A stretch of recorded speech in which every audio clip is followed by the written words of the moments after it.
Chapter 2. Brooke. Mom had never been gone more than 10 days before. It was day 24, and there was still no sign of her. It was safe to assume she wasn't ever coming back. Even Millie could sense the finality of this disappearance, and I hated that for her. She knew that we were on our own in this trashy apartment. Gran should have left her emergency fund to us. Instead, Mom got access to the entire $11,000. You don't give an addict $11,000. I shuddered to think about the quantity and variety of drugs she was able to purchase as she burned through every cent, leaving us with nothing at all to live on now that we didn't have Gran's monthly check from the government. "Aren't you supposed to scale a fish?" Millie asked, tiptoeing to see it better on the cluttered counter. I really needed to clean it, but I didn't have time between everything else I had to do to take care of myself and my sister. "Why doesn't this fish have any scales?" I sighed, feeling defeated by this odd, headless fish. "I don't know. I've never seen one before. I don't even know what kind it is. I got it at the farmer's market." The guy I stole it from flashed into my mind. His stoic face and kind eyes cut right through me. He had no idea how much he was helping me by giving me the food to feed Millie. "Gran always got fish from the store with all the scales already off it," Millie pointed out with her nose crinkled. "The tail was cut off too. It looked more like it belonged on a plate and less like it might still swim away." I wish I could have gotten a fish from the store, but stores have cameras. Stores have alarms and security teams. I couldn't risk stealing something from a store, especially when I sucked at it as much as I apparently did. "Eat your tomato and I'll figure this out," I huffed, pulling out my phone to look up how to cook a fish. The data and Wi-Fi were both inaccessible. It had been too long since either bill was paid, and any grace period they gave me had expired. My phone, which used to be another appendage of mine, was as useful as a brick. I wanted to pay the bills to get my phone back, but not at the expense of giving up rent or food money. I tossed it on the counter amidst the piles of dirty dishes and fought the urge to scream. 3 flies took off in fright, darting all over the tiny, dim kitchen. How could I do this? How could I take care of both of us by myself? How could Gran leave me like this? Millie hugged me and whispered, "I'll try the weird fish no matter how you cook it." I squeezed her back and she ran off to our room. We could have each had a room to ourselves, but it didn't feel right to take over Gran's room. Neither of us wanted to do it, so we stayed together like we always had. It wasn't as if we left her room untouched, though. We had gone through her stuff for memory's sake and claimed a few of her belongings as our own. I had kept her sapphire ring that our grandpa gave her over 50 years ago. It looked out of place in my jewelry box, but I was glad to keep a part of her so close to me. One day, I imagined I would be brave enough to wear it out in public without the fear of losing it forever. I threw some butter in a glass pan, plopped in the whole fish exactly as it was, and tossed it in the oven at 400 degrees. It wouldn't be seasoned, but I felt better about cutting into it cooked than raw. We would have to make it work. We had no other choice. Just then, the landline rang, shrilling throughout the small, empty apartment. "Hello?" I asked, trying to sound neutral in case the caller had bad news about Mom. I'd been expecting a phone call from the police or the hospital for weeks. "Brooke, hi," Jeff said. "I tried calling your cell and it wouldn't go through. It said it was disconnected." My body relaxed at the sound of his voice. Falling in love with him, which was entirely an accident, had been too easy. I plopped on our couch, thankful that he brought some sense of normal to my teenage life. I hadn't seen him in 24 hours, and I still missed him. "Mom forgot to pay the phone bill," I explained, trying to tell the truth and keep him in the dark at the same time. "What's up?" "I was wondering if you wanted to go out tonight," Jeff asked. He sounded as happy to talk to me as I was to hear from him, which made me sore. I bit my lip. I thought yesterday was going to be our last day together. "Is Holly still not back yet?" "Not till late tomorrow, it seems. Her flight got delayed. I thought you and I could go camping tonight before she gets home." He didn't finish by saying, "And as soon as she gets home, I'm breaking up with her." He had said that before, though. I hoped it was still the plan. I groaned as I imagined what it would be like to camp. "I told you, I've never been camping before. It doesn't sound like me." "Oh, you'll be fine. I'll be with you the whole time," he assured me. I didn't want to go camping. Not even a little bit. But my desire to be with him won out. "Okay, fine. I'll try it out, but I won't be able to go until after 6. I have another job interview today. Really? Where? He asked. He'd kept up with my interview saga for the past few weeks. He probably imagined there was nowhere else in Midnight Springs that I could apply. Adam's music store.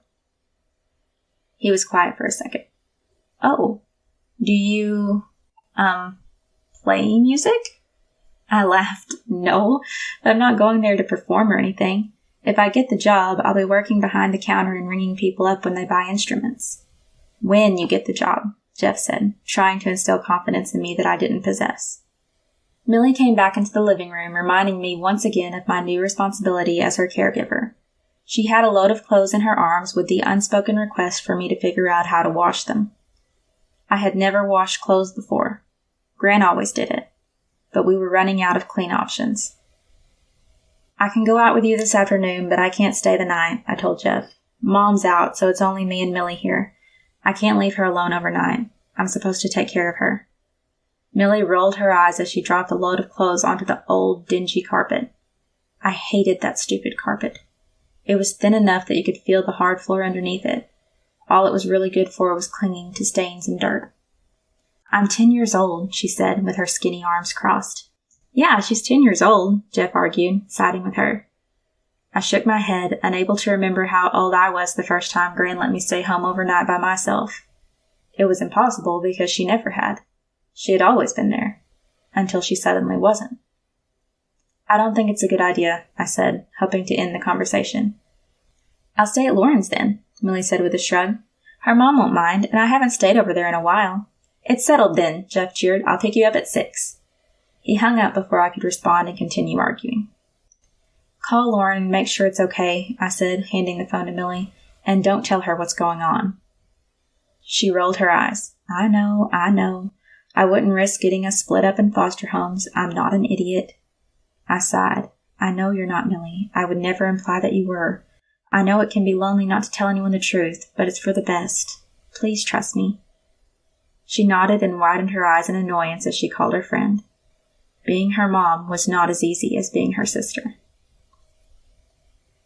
So, Brooke Romero, you forgot to list your previous employment, Adam said as he scanned my resume. We were in a tiny office in the back of the store, which barely had enough walking space to get to our chairs. I don't have any, I admitted. My chair creaked as I shifted in it. He frowned as he flipped the paper over. How old are you again? 18, I said, holding my chin high and trying to sit up straight. You haven't had a summer job or babysitting experience? Anything like that? He asked, grasping for straws like all the employers who came before him. Even though the soft music and lighting were trying to project a feeling of peace, my palms began to sweat. I've watched my sister many times over the years, I explained. She's 10 now, but I didn't get paid for it. Okay, I can work with that. Do you have an adult who can vouch for your level of responsibility when watching your sister? He asked, pen poised for writing down the number of the adult who didn't exist. I gave him Raven's number like I had all of the other employers. She knew to pretend to be Emma Romero if anyone asked for her. Every girl in the world deserved a best friend as good as Raven.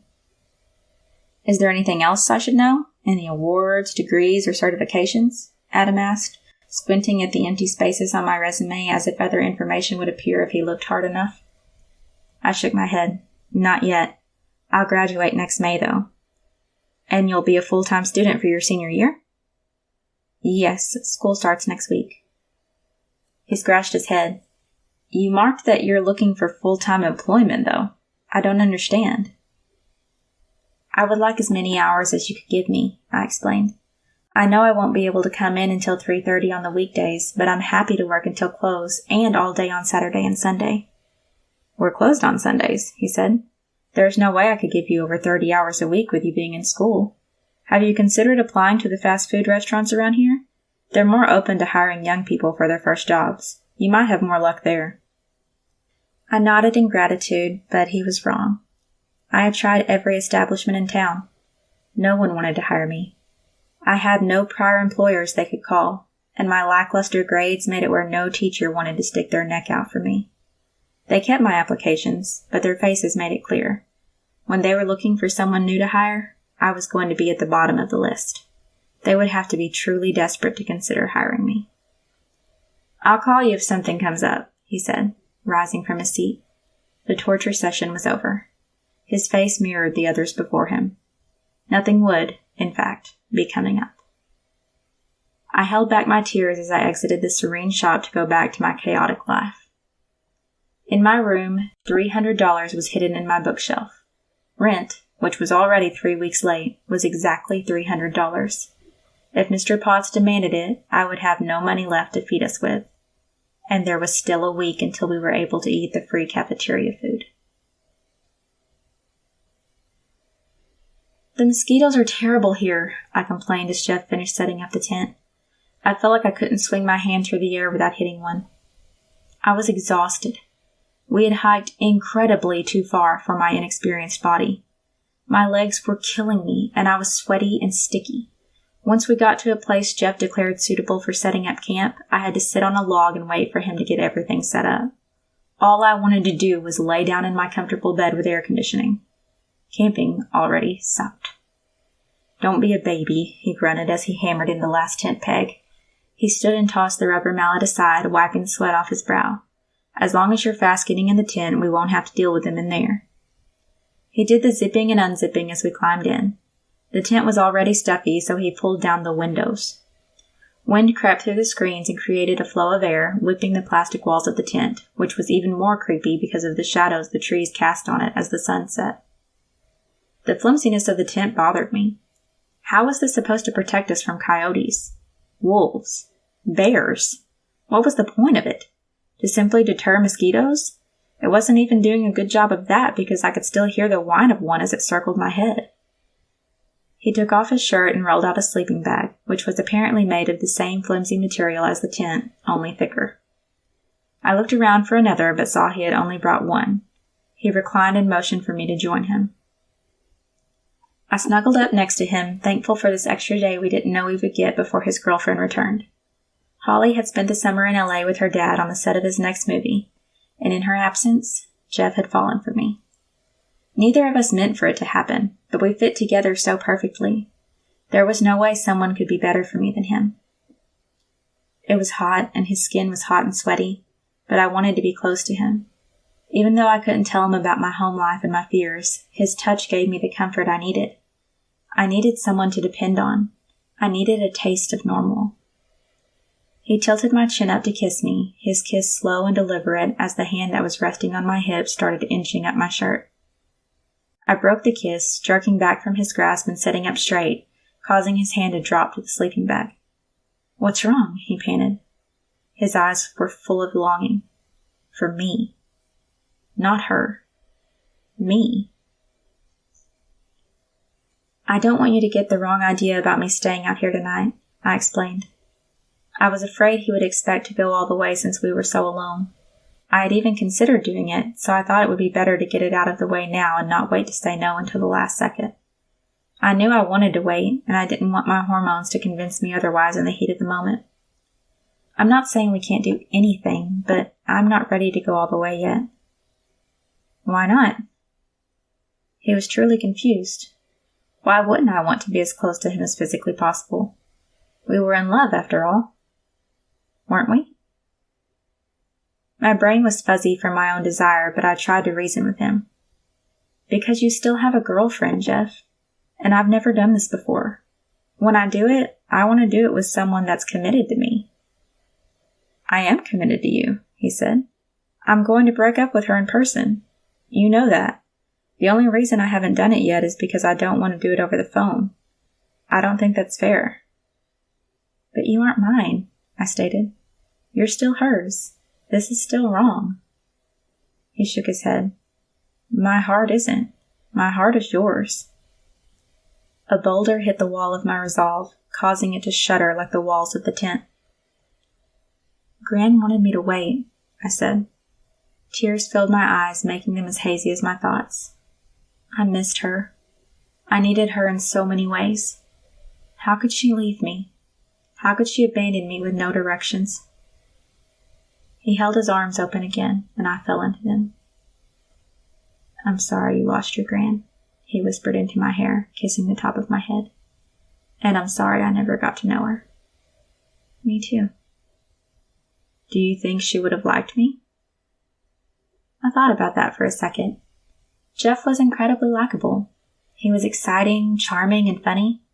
As a person, she would have supported him being my boyfriend.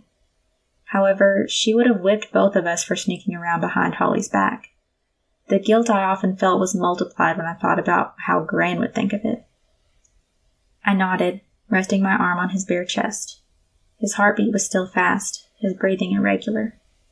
"Do you want to wait, Brooke?" he asked, his fingers grazing my forearm, making it tingle where he had touched even when his fingertips moved on. "What do you mean?" I asked, trying to hide my desire better than he was. "You said your Gran wanted you to wait, but do you want to?" he explained. "We can wait if that's what you truly want."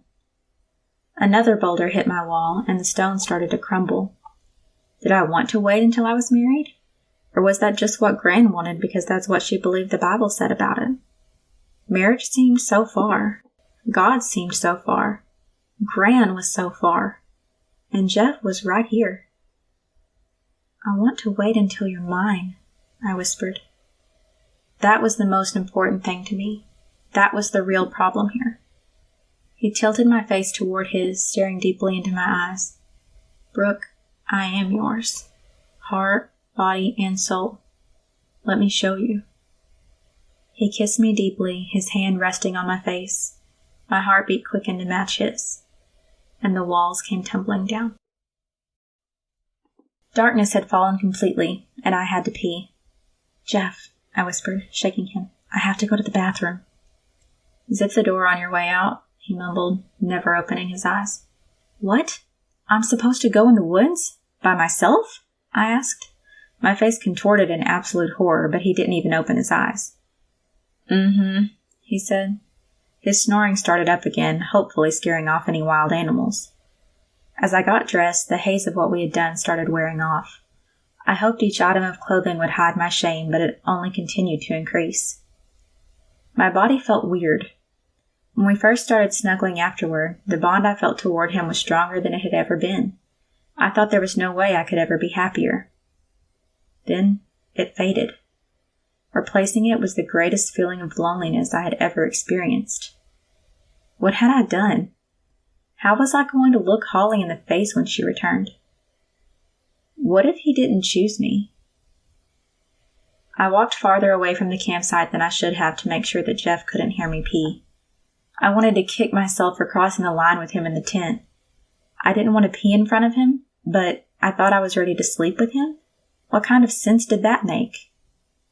I decided I couldn't hold it any longer, but I had no idea what I was doing.